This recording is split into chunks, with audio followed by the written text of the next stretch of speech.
Ensuite, le piège numéro 3, c'est au niveau de la TVA. Alors ça, j'en ai parlé avec plein de micro-entrepreneurs.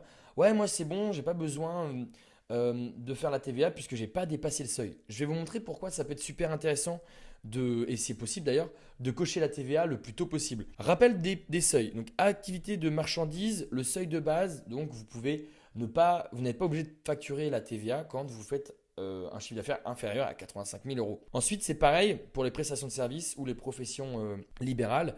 Vous n'êtes pas obligé de facturer la TVA en dessous de 37 500 euros. Moi, je travaillais avec des entreprises, donc c'était du B2B, j'étais freelance. Et du coup, ça veut dire que c'est top pour rassurer et mieux cadrer votre image, par exemple.